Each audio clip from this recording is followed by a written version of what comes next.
evening. I'm William Cooper, and you're listening to the Hour of the Time.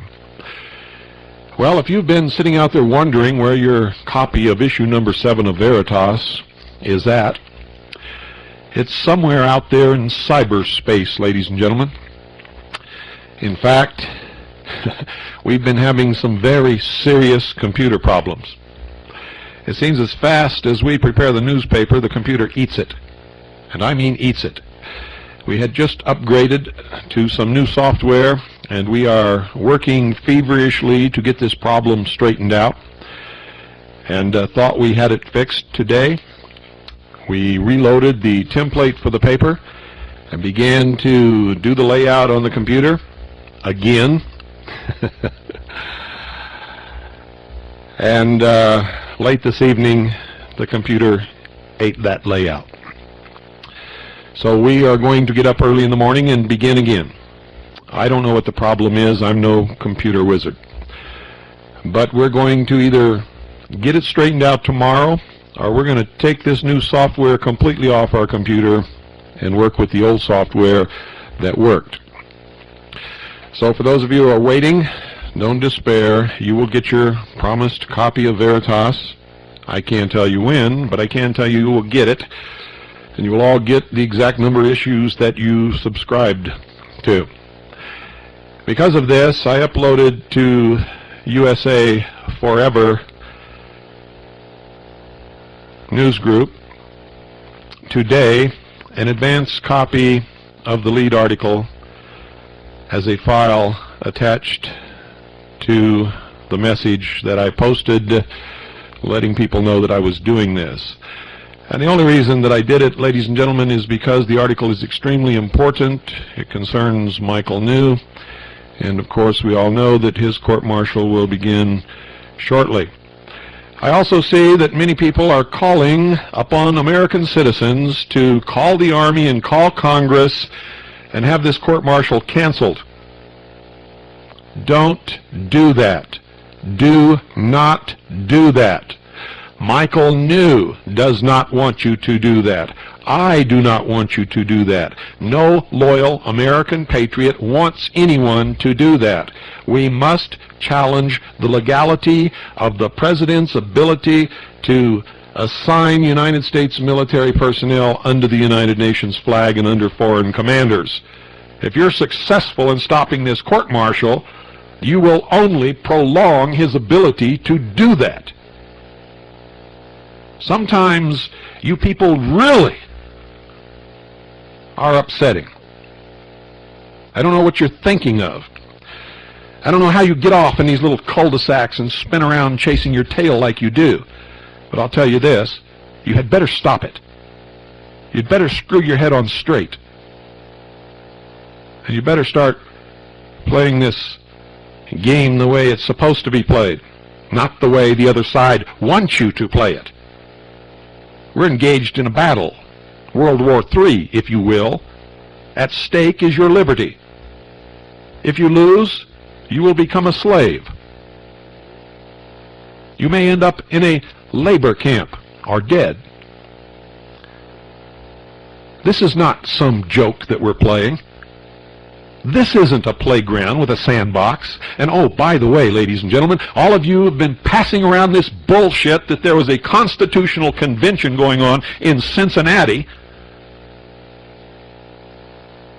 You're not playing with a full deck of cards either.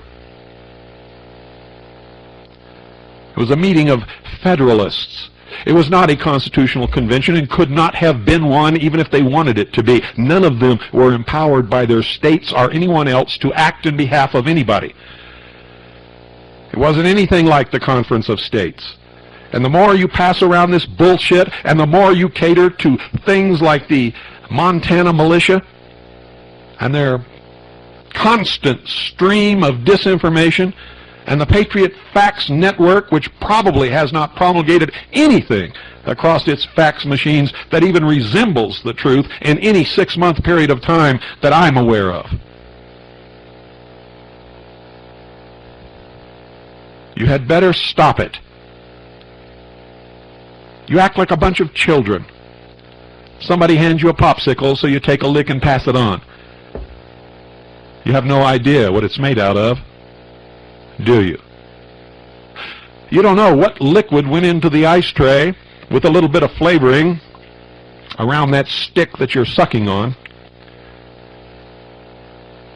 You'd better wise up. Could be frozen urine, for all you know.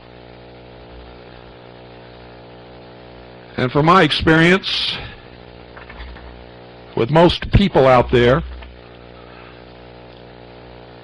not most of the listeners of this broadcast, but most people out there who pretend to be patriots, it probably is. Casting the molten sea. As the spiritual gifts of the sons of Seth flowered in Solomon, the wisest of men, and enabled him to conceive and design a marvelous temple, according to the plan of his creator Jehovah, so Hiram, the clever craftsman, embodied within himself the consummate skill of a long line of ancestral artificers.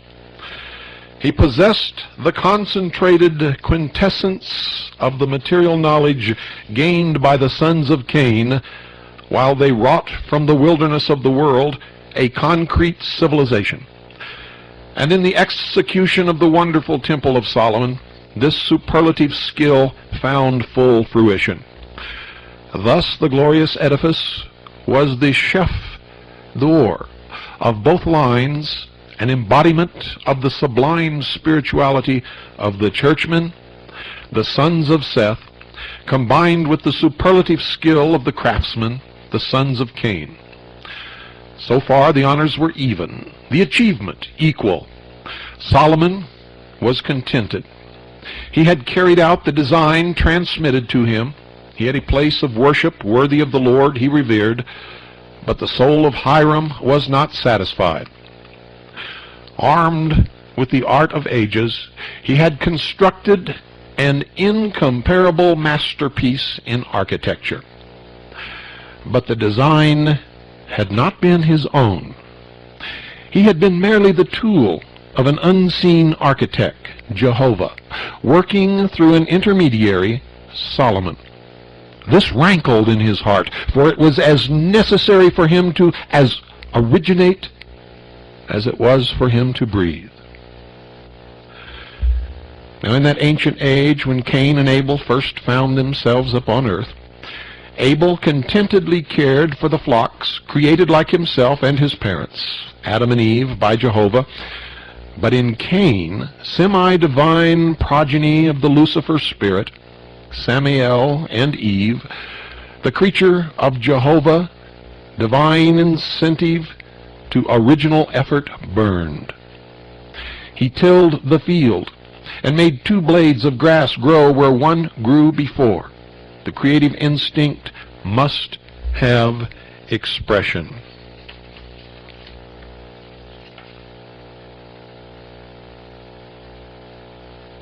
Hiram, being the focus of and having inherited all the crafts of Cain, was also invested with the spirit of Samael intensified in commensurate ratio. Therefore, he was consumed by an overpowering urge to add something to the temple that would eclipse the rest of the structure in beauty and importance. Out of the travail of his spirit was born the conception of the molten sea. And this great ideal he proceeded to carry into execution, though heaven and earth held their breath in awe at the audacity of his purpose. The Bible gives very little information about the molten sea.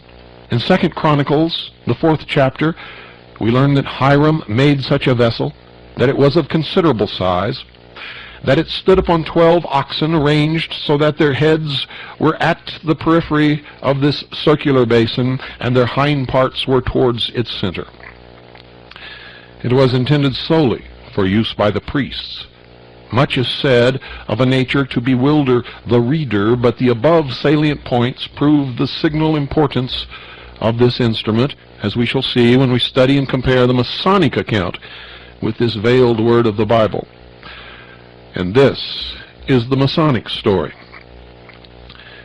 When Hiram had about completed the temple, he commenced to cast the various vessels required in the service according to designs made by Solomon as agent of Jehovah. Chief among these was the great laver, intended to hold the bath of purification, through which all priests must pass to enter upon the service of the Lord. This and all the lesser vessels were successfully cast by Hiram, as recorded in the Bible. But there is an important distinction between the vessel and the molten sea which it was designed by Hiram to contain, and until that had been successfully poured, the vessel was without virtue, so far as purifying properties were concerned. Until then, it could no more cleanse the sin-stained soul than could a dry basin be utilized to cleanse the body. Nor could Solomon speak the word, the formula for this wonderful work. None but Hiram knew it. This work was to be his masterpiece, and if he succeeded, his art would have lifted him above the human and made him divine, like the Elohim Jehovah. In the Garden of Eden, his divine progenitor Samael had assured his mother Eve that she might become as the Elohim if she ate of the tree of knowledge. For ages, his ancestors had wrought in the world through the accumulated skill of the sons of Cain, an edifice had been reared wherein Jehovah hid himself behind the veil, and communed only with his chosen priests, the sons of Seth. And folks, I'm going to break away from the text at this point to remind you that I have revealed to you on many occasions that once a Freemason has reached the honorary degree of the 33rd degree, there are degrees above that point that are behind the veil. You see, these men become priests. In Lucifer's service, and work silently, unknown to the world, behind the veil. Let me continue. Oh, I might add that many people who have gone through the temple service or the temple initiation of the Mormon Church have revealed, and let me add that they have removed this portion of their temple ceremony because of these revelations. They revealed that at a certain part during the ceremony, the congregation would call out to God, and from behind the veil, Lucifer would answer. This is well documented. It's not something that I'm making up. Some of the best researchers in this area are the Tanners in Salt Lake City. I continue. The sons of Cain were thrust out of the temple which they had built, as their father Cain had been driven from the garden which he had tilled. This Hiram felt to be an outrage and an injustice, so he applied himself to prepare the means whereby the sons of Cain might rend the veil and open the way to God for whosoever will. But remember, the God of the sons of Cain is, has always been, and always will be Lucifer. To this end, he sent messengers over the world to collect all the metals with which the sons of Cain had ever wrought. With his hammer he pulverized them and placed them in a fiery furnace to extract by alchemistry from each particle the quintessence of knowledge derived in the experience of working with it. Thus the combined quintessence of these various base metals would form a spiritual sublimate of knowledge, incomparable in potency, valuable beyond all earthly things. Being of ultimate purity, it would contain no color, but resemble a sea of glass. Whoever should love in it would find himself endowed with perpetual youth. No philosopher could compare with him in wisdom. This white stone knowledge would even enable him to lift the veil of invisibility and meet the superhuman hierarchs who work in the world with a potency undreamt of by the masses. In reality, folks, they are known as the Illuminati, and there's nothing mysterious about them whatsoever. I continue. Masonic traditions tell us that Hiram's preparations were so perfect that success would have been assured had not treachery triumphed. But the incompetent craftsmen whom Hiram had been unable to initiate into the higher degrees conspired to pour water into the vessel cast to receive the molten sea. For they knew that the son of fire was unskilled in the manipulation of the watery element and could not combine it with his wonderful alloy. Thus, by frustrating Hiram's cherished plan and spoiling his masterpiece, they aimed to revenge themselves upon the master. Solomon had been privately informed of the nefarious plot, but jealousy on account of the Queen of Sheba bound his tongue and stayed his arm, for he hoped that when the ambitious plan of Hiram failed, the affections of the queen would turn from his humiliated rival to himself. He therefore closed eyes and ears to plot and plotters. When Hiram confidently pulled the plugs, the liquid fire rushed out, was met by the water, and there was a roar that seemed to shake heaven and earth, while the elements boiled and battled. All but Hiram hid their faces at the awful havoc. Then from the center of the raging fire he heard the call of Tubal-Cain, bidding him jump into the molten sea. Full of faith in his ancestor, who had gone before him upon the path of fire, Hiram obeyed and plunged fearlessly into the flames.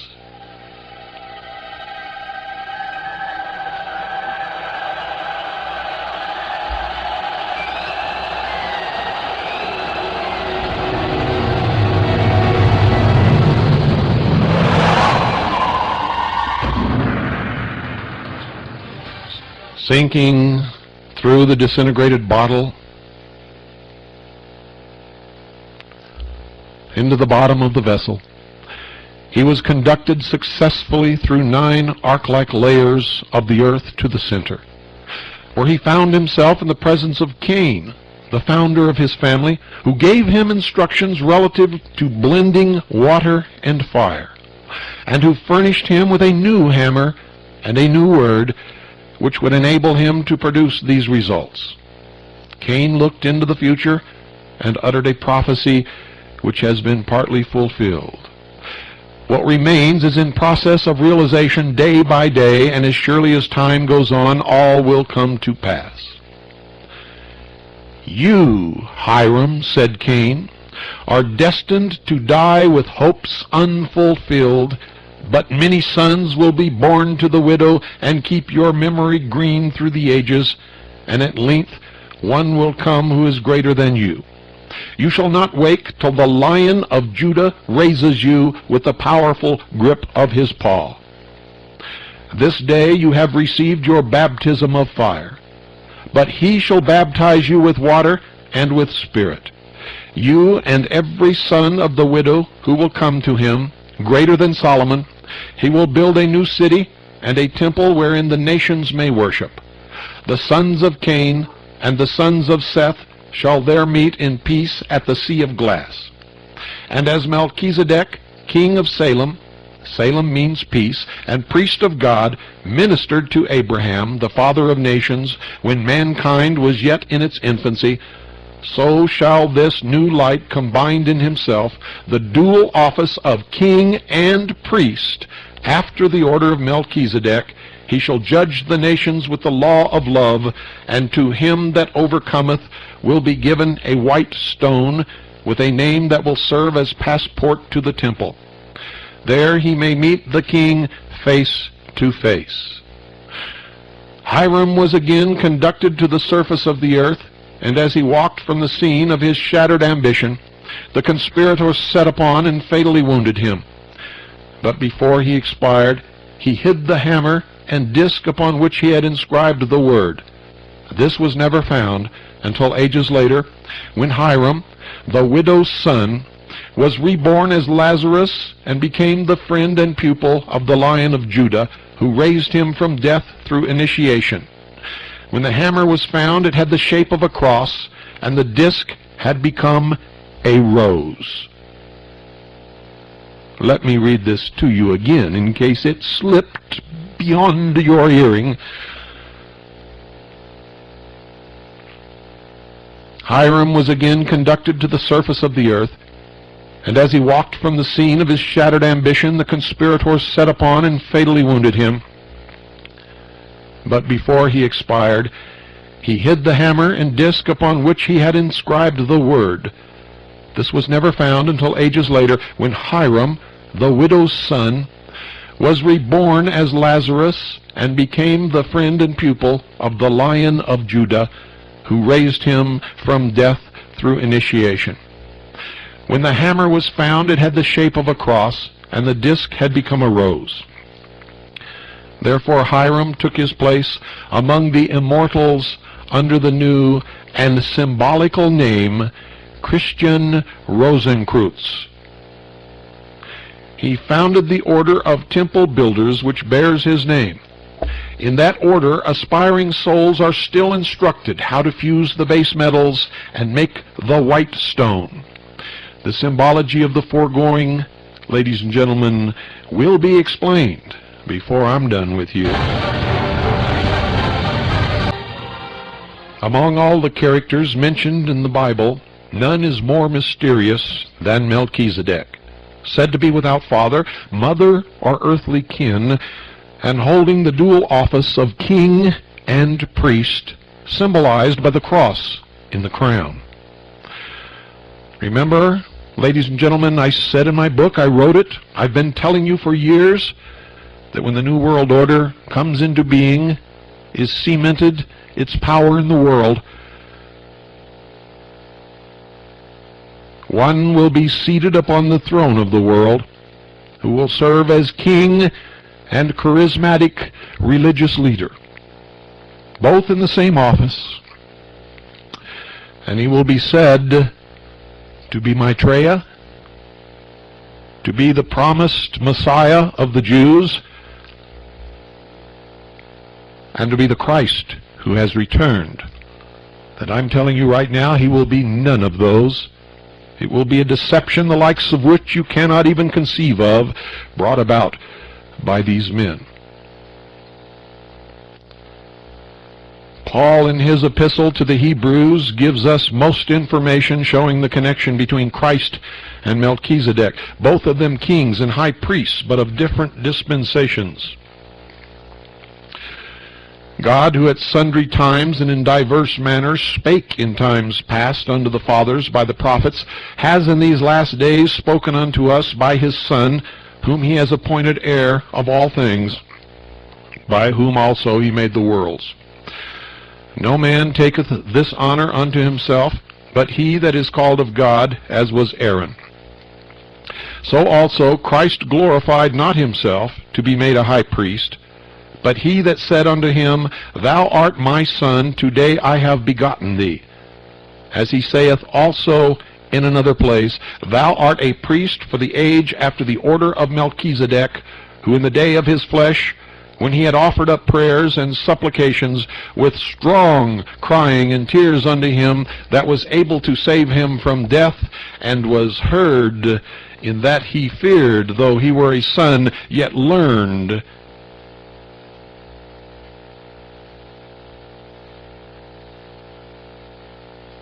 the obedience by the things he suffered. And being made perfect, he became author of eternal salvation unto all that obey him, called of God a high priest after the order of Melchisedec, of whom we have many things to say and hard to be uttered. For this Melchisedec, king of Salem, priest of the Most High God, who met Abraham returning from the slaughter of kings, and blessed him, to whom also Abraham gave a 10th part of all, first being by interpretation king of righteousness, and after that also king of Salem, which is king of peace, without father, without mother, without ancestors, having neither beginning of days nor end of life, but made like unto the Son of God, abideth a priest continually. And here men that die, the Levites, receive tithes, and there he receiveth them of whom it is witnessed that he liveth. If therefore perfection were by the law, and its priesthood, what further need was there that another priest should rise after the order of Melchisedec, and not be called after the order of Aaron? For it is evident that our Lord sprang out of Judah, of which tribe Moses spake nothing concerning the priesthood. And it is yet far more evident, for that after the similitude of Melchisedec, there ariseth another priest, who is made not after the law of carnal commandments, but after the power of an endless life. For he testifies, Thou art a priest for the age, after the order of Melchisedec. By so much was Jesus made the surety of a betterment, that should be of a better testament. But ladies and gentlemen, this is all false if the Bible is true. If the history of what Jesus said, and if the Bible is accurate, Jesus refused the crown, didn't he? I continue.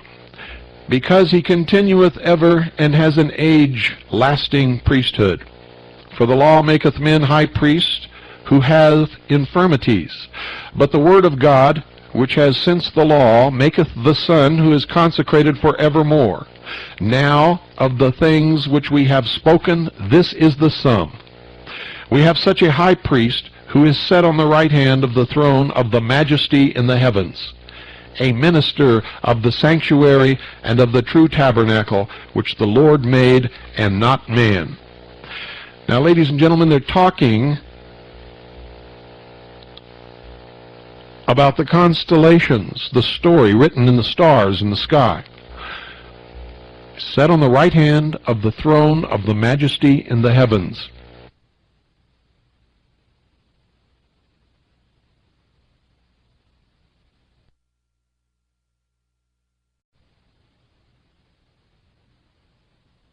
Matthew 12, it was talking about this exact same thing. And those people are members of these secret organizations. And it's all to create an artificial alien threat with the symbology that really means something else, is the language of this secret religion, to make everybody come together in one world government and give up their liberty as a sacrifice in order to propose an opposition to this alien threat. You see, they never stop. They think we're all fools. They think we cannot decipher their gobbledygook, but at least one has succeeded, me. And I will do my best to educate the rest of you.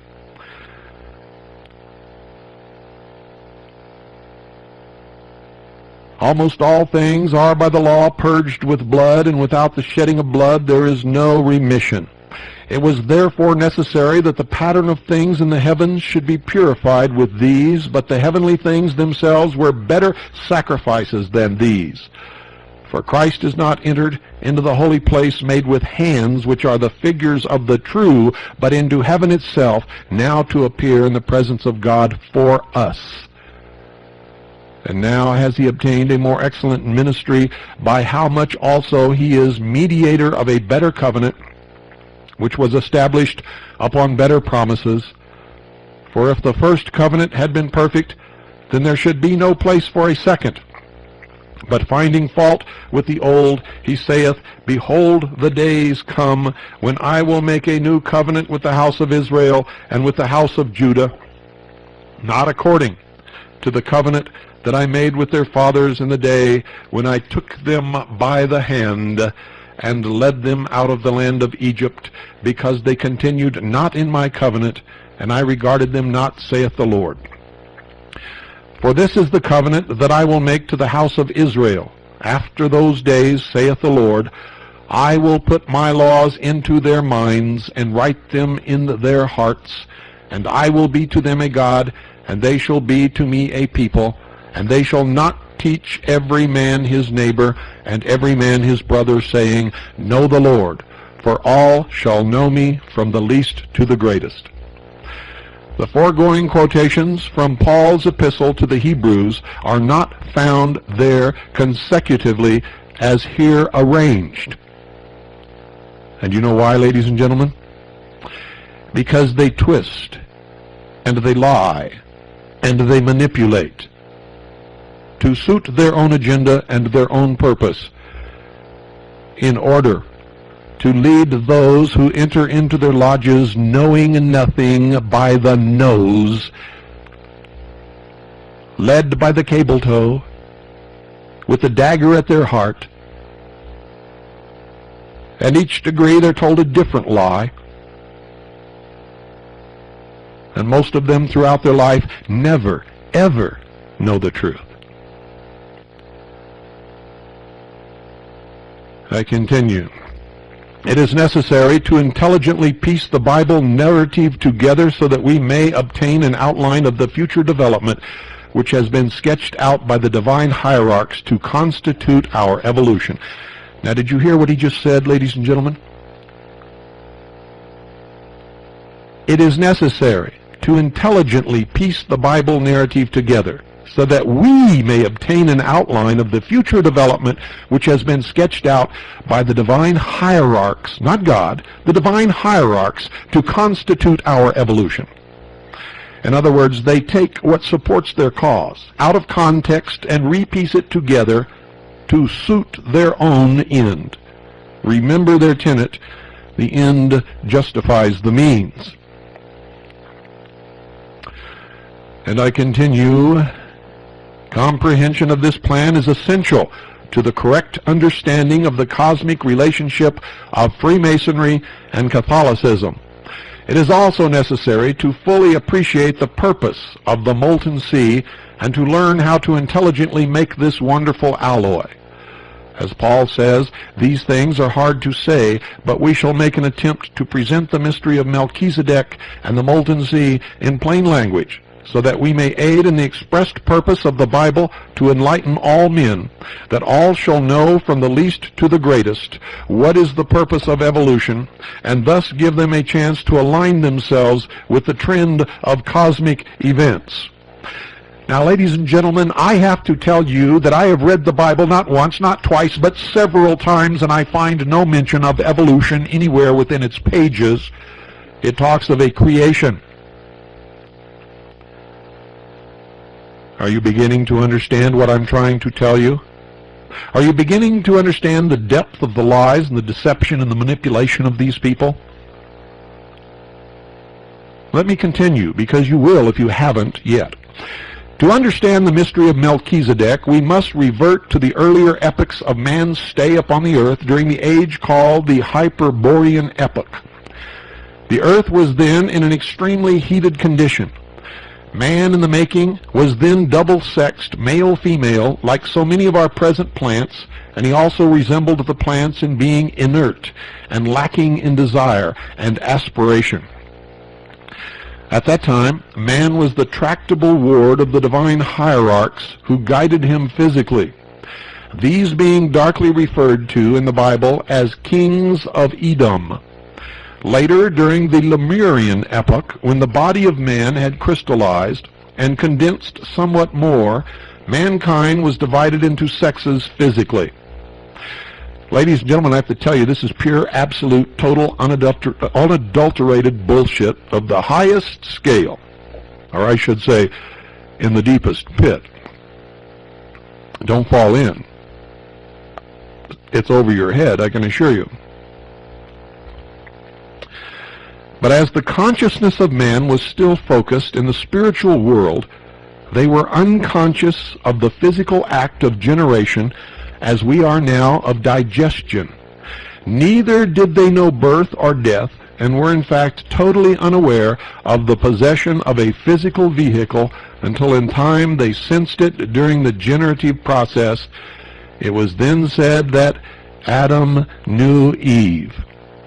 At that time, the Lucifer spirits, fallen angels, and inhabitants of the warlike planet Mars taught them how to eat of the tree of knowledge, which is the symbolical name for the generative act, intercourse, sexual intercourse. Thus, by degrees, their eyes were opened, and they became aware of the physical world, but lost touch with the spiritual and the guardian angels who had previously been their benevolent guides. Only a few of the most spiritual among them retained their higher vision and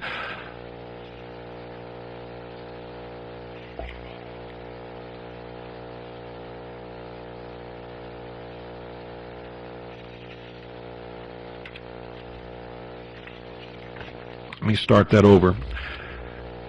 Lost a page here. Only a few of the most spiritual among them retained their higher vision and communion with the divine hierarchs. These were then known as prophets, who acted as messengers between the invisible divine leaders and their respective peoples.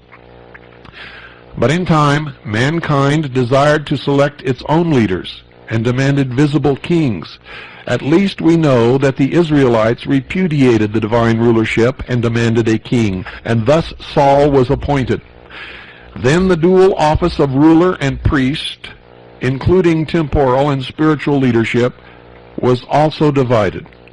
For no man sufficiently versed in worldly matters to fill the office of king efficiently had been found holy enough to also undertake the spiritual leadership of his brethren, and vice versa. A true priest, able to lead his flock spiritually, cannot also beneficently dominate their physical fortunes as ruler of a temporal domain. For as statecraft, in its highest phase, aims to rule the masses with an eye single to their physical welfare, and priestcraft, benevolently exercised, seeks to guide them solely for the soul's progress, so conflict must of necessity follow this separation, even though both the spiritual and temporal rulers be actuated by the highest and most unselfish motives. Don't you wish they'd follow their own teachings, ladies and gentlemen? Doesn't this just sound wonderful? I wonder why they never practice it in real life. Malchisedec was the symbolical name of the divine hierarchs who filled the dual office of king and priest in the guidance of their double-sexed charges, and while they reigned there was peace on earth. But as soon as the offices of king and priest were divorced and the sexes divided, it is not surprising, for the reasons given above, that the peaceful reign of Melchizedek has been followed by an age of war and strife. Such strife as has been experienced during the present dispensation.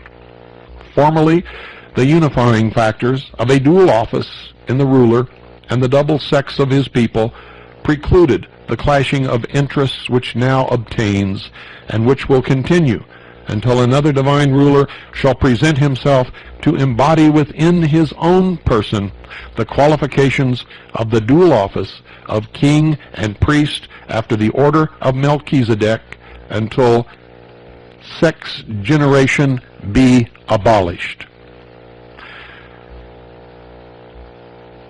In this connection, it is significant that the Bible narrative begins in the Garden of Eden, where mankind were male, female, and innocent. Then in the next chapter we are told of the division of sexes, the transgression of the command not to eat of the tree of knowledge, and the infliction of the penalty, painful parturition, and swift death.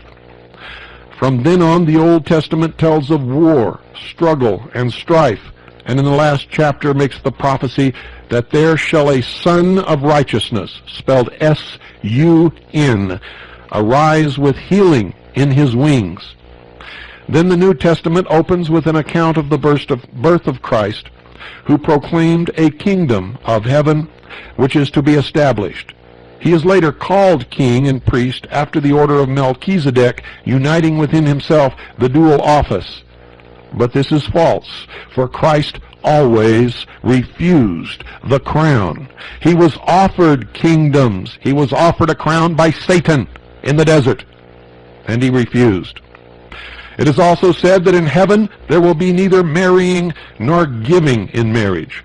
For the soma, sushikon, or soul body, which Paul tells us is the vehicle we shall use in the kingdom of heaven, 1 Corinthians 15th chapter, is not liable to death and decay. Thus there will be no death, and birth of bodies like those generated in wedlock would be superfluous. For Paul tells us that flesh and blood cannot inherit the kingdom of God. Hence marriage will be unnecessary. The clashing of interests due to the lust of the sex and the love of power will then disappear, and the love of souls will be hallowed by the Spirit of peace. Now, if you are intelligent, and if you are listening carefully, you can see at work in the world today the forces attempting to bring these things about. Test tube babies, the approval and encouragement of homosexuality, the dissolution of the family. These things are being done according to a hidden plan. And if we are not careful, we're going to be sucked into the middle of it, like a piece of straw in the eye of a tornado. And I continue, thus it is plain that the sons of Cain with their followers, the craftsmen, Freemasonry if you will, and the sons of Seth, the priesthood, with their retinue, the churchmen, must finally merge and be unified in the kingdom of Christ. But they're not talking about Jesus Christ, and they're not talking about the kingdom of Christ. They're talking about a Christic office. And you should beware of organizations run by Jesuits called Christic Society, or any other thing dubbed Christic. We have already seen how Hiram Abiff, the widow's son, left his father, the Lucifer spirit Samael, after the baptism of fire in the molten sea, and how he received the mission to prepare the way for the kingdom among the sons of Cain, his brethren, by developing their arts and crafts as temple builders, masons, and teaching them the preparation of the philosopher's stone, our molten sea. Thus also the physically negative sons of Seth must learn to leave their father Jehovah, and naturally the first to take the step must be a great soul. Do you understand what they are saying? You are to reject God. There will be a new religion. The new religion will combine science and religion. It will be the religion of universal humanity, the humanist religion, where man himself will become God. As the superlative skill of the sons of Cain was focused in Hiram Abiff at the time of his baptism of fire, so the sublime spirituality of the sons of Seth was centered in Jesus at the time of his baptism in the waters of Jordan. When he arose from this water, he was in the same position as Hiram, emerging from the fire. Each had left his father respectively, Jehovah and Samael, and each was ready to serve the Christ. Now do you understand? They're saying Jesus left his father. Not that he was the Father incarnate in the flesh, but that he left his father. He was a great teacher. And that Hiram and Jesus, having both left their father, were now ready to serve the Christ. Not that Jesus was the Christ, but the Christ Spirit. Therefore the Christ Spirit was seen at the baptism to descend upon Jesus' body, which was inhabited and used by Christ during his ministry. Do you understand what they're telling you? Jesus was not Christ, but his body was occupied and used by the Christ, which is some kind of a cosmological office, if you will. Jesus himself, the Spirit, left that body and was given a mission to serve the churches while his body was being used for direct teaching by the Christ, and his blood was being prepared as an open sesame to the kingdom of God, a panacea to be used by his brethren, the sons of Seth, in the same manner that the molten sea serves the sons of Cain. In the Epistle of the Hebrews, where Paul gives us a few hints concerning the mystery of Melchisedec in the character of high priest, he emphasized the absolute necessity of blood as an adjunct to the temple service. He shows how the high priest was required to offer blood for his own sins before he was qualified to give sacrifice also for the sins of the people, and that this double sacrifice must be performed year after year. He points to the sacrifice upon Golgotha as having been made once and for all, providing a way of atonement through the blood of Jesus. During the regime of Jehovah, the blood of humanity had become impregnated with egotism, which is the separative factor in this age. From this sin it must be cleansed before mankind can be united and enter the kingdom of Christ. Before mankind can be united and enter the kingdom of Christ. This is world government, the New Jerusalem. This was a gigantic task, for humanity had become so impregnated with selfishness that scarcely anyone would do another a favor. Hence the post-mortem panorama of life at the time of Christ contained nothing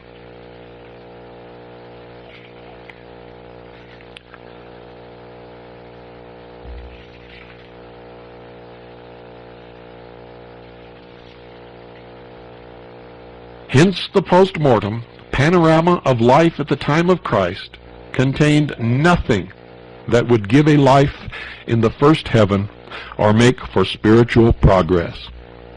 Almost all the post-mortem existence of the people was spent in the purgatorial expiation of their wrongdoings. And even their second heaven life, where man learns to do creative work, was almost barren. Then Solomon the king was again called into the arena of life to perform a mission for the benefit and welfare of his brethren, the sons of Seth. He was peculiarly fitted for this work because at heart he was unselfish, as shown by the request which he made at the time when Jehovah appeared to him in a dream and asked what he would have as a gift when he ascended the throne. Solomon then said unto God, Thou hast shown great mercy unto David my father, and hath made me to reign in his stead. Now, O Lord, let thy promise unto David my father be established. For thou hast made me king over a people like the dust of the earth in multitude. Give me now wisdom and knowledge, that I may go out and come in before this people. For who can judge thy people that is so great? And God said to Solomon, Because this was in thine heart, and thou hast not asked riches, wealth, or honor, nor the life of thine enemies, neither yet hast asked long life, but hast asked wisdom and knowledge for thyself, that thou mayest judge my people over whom I have made thee king. Wisdom and knowledge is granted unto thee, and I will give thee riches and wealth and honor, and as none of the kings have had that have been before thee, neither shall there any after thee have the like. It was this characteristic of unselfish developed in former lives that fitted the spirit of Solomon, which inhabited the body of Jesus for the high mission it was destined to fulfill. Are you listening to this, folks? It was this characteristic of unselfishness developed in former lives, reincarnation, that fitted the spirit of Solomon, which inhabited the body of Jesus for the high mission it was designed to fulfill.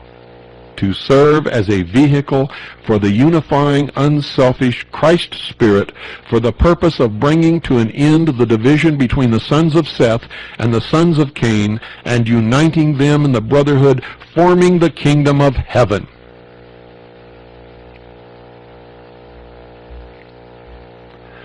When Faust made the pact with Mephistopheles, as recorded in the ancient soul myth of that name, he was about to sign it in ink, but Mephisto says, "No, sign it in blood." For this request, Faust asks the reason, and Mephistopheles says knowingly and cunningly, "Blood is a most peculiar essence." It is said in the Bible that the blood of bulls and calves will not take away sins, and that is reasonable. But how, then, about the blood of Jesus, which is extolled as a panacea? To understand this great mystery of Golgotha, it is necessary to study the composition and the function of the blood from the occult point of view. Golgotha means skull. Blood was shed upon the skull. You must have blood for the remission of sin. During certain Masonic ceremonies, wine is consumed from a skull, the wine representing blood. In ancient time, real blood was consumed from a skull in the same Masonic ceremonies.